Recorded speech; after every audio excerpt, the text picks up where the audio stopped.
नमस्कार। जय हिंद। जय भारत। मैं संजय कुमार पुनः आपके सामने लाइव वीडियो में उपस्थित हुआ हूँ।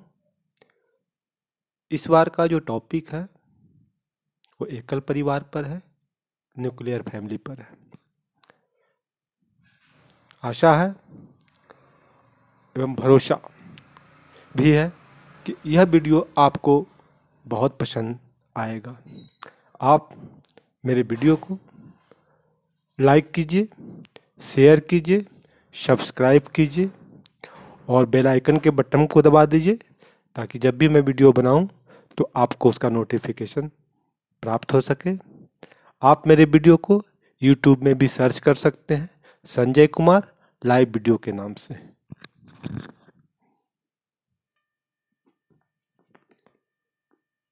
तो हमें यह जानना जरूरी हो जाता है कि न्यूक्लियर फैमिली या एकल फैमिली किसे कहते हैं। तो माता पिता और उनके बच्चों से बना परिवार जिसमें दादा दादी चाचा चाची सम्मिलित नहीं होते हैं, एकल परिवार कहलाता है। साधारणतया यह परिवार की एक छोटी इकाई है जिसे पति पत्नी तथा उसके बच्चे जो अविवाहित रहते हैं। कभी कभार पति का अविवाहित भाई या उसकी बहन भी साथ रह सकते हैं। पाश्चात्य संस्कृति से प्रभावित होकर हमारा भारतीय समाज बहुत तेजी से बदलाव की ओर है या अपनी मौलिक व्यवस्थाओं में परिवर्तन ला रहा है।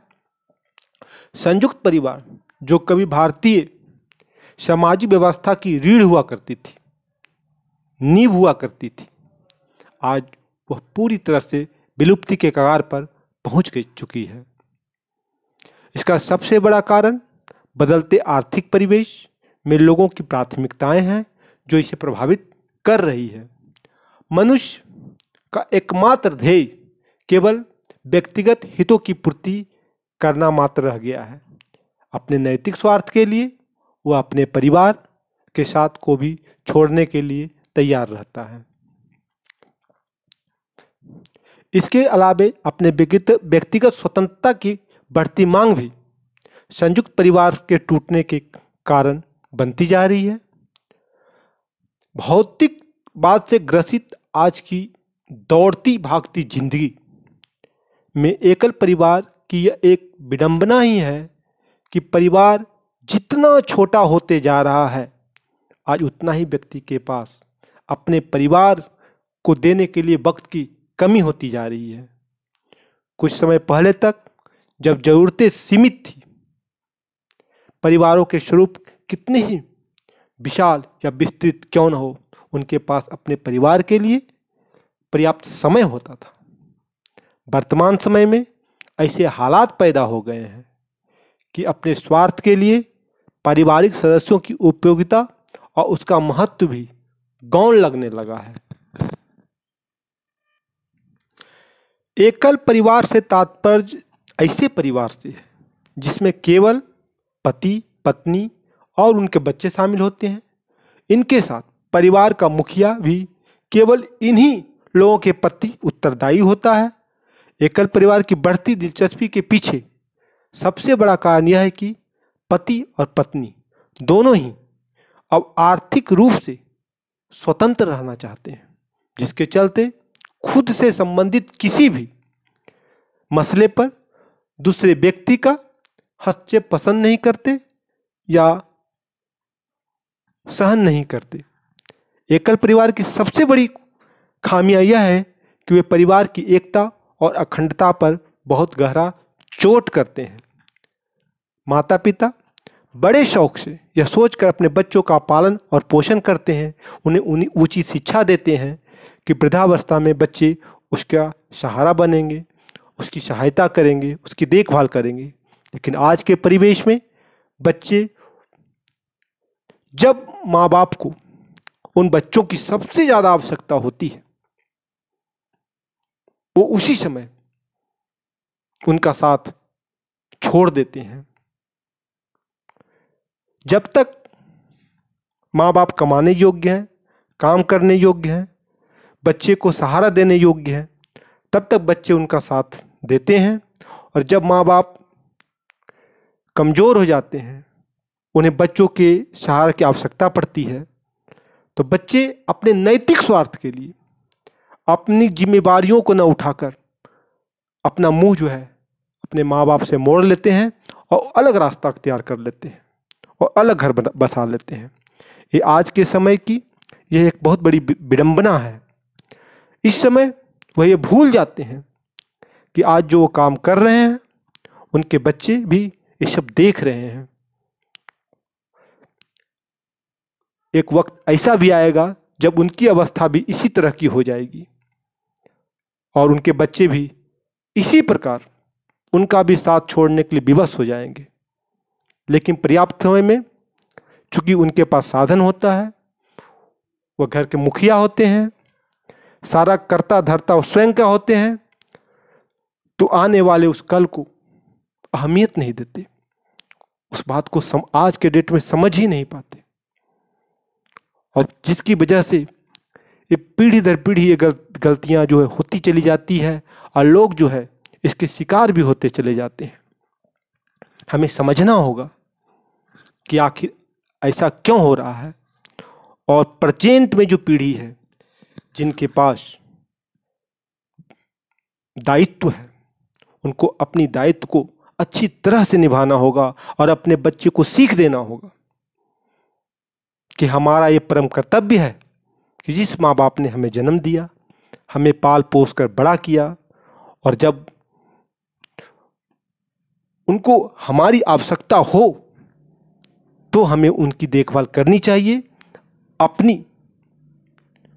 अपना धर्म समझकर, अपनी जिम्मेदारी समझकर, अपना बेटे का कर्तव्य समझकर उसका निर्वहन करना चाहिए, ताकि आने वाला वक्त जो आपका बेटा भी आपके कर्तव्य से सीखेगा और वो आपके लिए भी लाभदायक सिद्ध होगा। वर्तमान समय में एकल परिवार एक आज की परिस्थिति के हिसाब से मेरा ऐसा मानना है कि उनकी मजबूरी भी हो सकती है,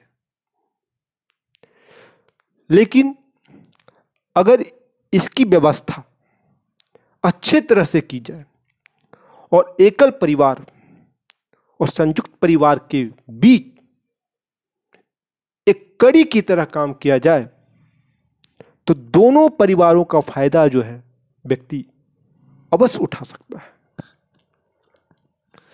तो मैं सर्वप्रथम आपको एकल परिवार के कुछ फायदे भी हैं और कुछ नुकसान भी हैं, तो उन फायदों के बारे में बताना चाहता हूं। व्यक्ति के कमाई का फायदा उनके बच्चों को ही मिलता है। एकल परिवार में व्यक्ति अपने अनुसार बजट तय करते हुए सेविंग भी कर लेते हैं। एकल परिवार में बच्चे की देखभाल एवं भरण पोषण अच्छी तरह से हो पाती है। बाकी लोगों की तुलना में पारिवारिक मतभेद की संभावना भी बहुत कम होती है। एकल परिवार में जो फायदे हैं उनमें पहला फायदा यह है कि एकल परिवार में व्यक्ति अपने परिवार की जिम्मेवारियों का ज़्यादा अच्छे से समझता है और उसे बेहतर ढंग से निभा पाता है। दूसरा जो फायदा है, एकल परिवार में व्यक्ति जो भी कमाता है वो अपने परिवार के लिए बेहतर कल के लिए कमाता है, अपने परिवार के लिए अपने बेहतर कल के लिए कमाता है। तीसरा जो फायदा है, व्यक्ति के कमाई का फायदा उनके बच्चों को ही मिलता है। चौथा, एकल परिवार में व्यक्ति अपने बजट को तय करते हुए सेविंग भी कर लेता है। अगला जो फायदा है, एकल परिवार में बच्चे की देखभाल और भरण पोषण अच्छे से हो पाती है। अगला जो फायदा है वह है बाकी लोगों की तुलना में पारिवारिक मतभेद होने की संभावना एकल परिवार में कम होती है, क्योंकि सदस्य कम होते हैं और सभी अपने लिए जीते हैं। उन्हें दूसरे से कोई लेना देना नहीं होता है, जो भी कमाई होती है अपने लिए होती है, इसलिए मतभेद की संभावना भी जो है कम होती है। लेकिन ये सत्य है, कहा भी गया है, जहाँ फायदा होगा वहाँ नुकसान होगा। तो एकल परिवार के कुछ नुकसान भी हैं, उन नुकसान को भी मैं यहाँ पर बताना चाहूँगा। जो पहला नुकसान जो एकल परिवार का है वह यह है, एकल परिवार में व्यक्ति को हर समस्या के लिए अकेले ही लड़ना पड़ता है। दूसरा, किसी भी छोटी बड़ी परेशानी में व्यक्ति की सहायता करने वाला कोई भी नहीं होता है। तीसरा नुकसान जो है वो ये है, एकल परिवार में त्योहारों पर उतना आनंद नहीं मिल पाता है, क्योंकि सदस्य कम होते हैं, जिसके कारण त्योहार में जो है उतना मज़ा नहीं आ पाता है। चौथा, बच्चों में अकेले रहने की आदत पड़ने लगती है, जिससे उसके अंदर तालमेल की भावना विकसित नहीं हो पाती है। अगला जो नुकसान है वो ये है कि अगर माँ बाप दोनों वर्किंग हैं, यानी दोनों काम करते हैं, तो बच्चे की परवरिश अच्छे ढंग से नहीं हो पाती है, क्योंकि बच्चे जो है किसी दूसरे के सहारे रहते हैं, तो अपने माँ बाप की तरह उसकी देखभाल नहीं कर पाते, जिसके वजह से उनकी बच्चे की देखभाल जो है उतनी अच्छे तरह से नहीं हो पाती है। एकल परिवार के संबंध में मेरा यह मानना है कि वर्तमान समय को देखते हुए हम एकल परिवार को भी गलत नहीं कह सकते, लेकिन यदि एकल परिवार के साथ साथ संयुक्त परिवार की गरिमा को भी बनाए रखा जाए तो यह एक सभी के लिए, पूरे परिवार के लिए सुखद स्थिति होगी और एक लाभदायक स्थिति बन सकती है। मैं इसे एक उदाहरण द्वारा स्पष्ट करना चाहूँगा। मान लिया जाए यदि कोई व्यक्ति नौकरी करता है, बिजनेस करता है या किसी कारणवश उसे बाहर में रहना पड़ता है, जो आज के परिवेश के हिसाब से संभव है, उस स्थिति में वह चाहकर भी संयुक्त परिवार का हिस्सा बनकर नहीं रह सकता।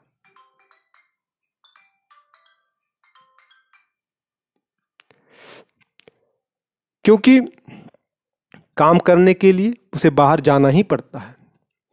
लेकिन यदि वह व्यक्ति किसी विशेष ओकेजन में, त्योहार में, शादी विवाह में या सुख दुख में हमेशा अपने परिवार के साथ खड़ा रहे, तो संभव है कि एकल परिवार के साथ साथ संयुक्त परिवार की गरिमा को बरकरार रखते हुए परिवार के दोनों अनुरूपों को अपने हिसाब से ढालकर संपूर्ण परिवार और एकल परिवार का भी फायदा उठा सकता है।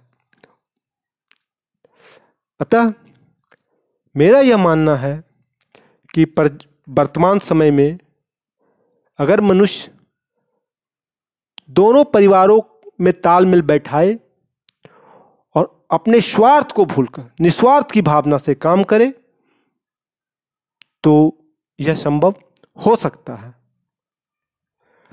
निष्कर्ष के रूप में मेरा जो मानना है वो यह मानना है कि समयानुसार न तो एकल परिवार गलत है और ना ही संयुक्त परिवार गलत है। कुछ गलत होता है तो व्यक्ति की सोच और परिस्थिति, अगर अपनी सोच के अनुसार परिस्थिति के साथ तालमेल बैठाया जाए और उसके हिसाब से काम किया जाए तो कोई भी समय व्यक्ति उस काम को अच्छे तरह से कर सकता है और तालमेल बैठाया जा सकता है। मेरा यह मानना है कि यदि व्यक्ति अपने स्वार्थ के प्रति न सोचकर दूसरों के हित के बारे में भी सोचे और काम करे तो प्रेजेंट के साथ साथ आने वाले फ्यूचर को भी अच्छा बनाया जा सकता है और सभी परिवारों को एक सूत्र में पिरोकर रखा भी जा सकता है, जिसका फायदा एकल रूपी परिवार में रहने वाले लोग और संयुक्त परिवार में भी रहने वाले लोग दोनों को प्राप्त हो सकता है। इसके लिए यह आवश्यक है कि आपको अपने स्वार्थ की भावना से ऊपर उठकर निस्वार्थ की भावना के साथ अपने फैमिली के लिए, अपने परिवार के लिए और उनके हित के बारे में सोचकर कार्य करें। मैं संजय कुमार इस वीडियो के माध्यम से एकल परिवार के बारे में बताने की कोशिश की है।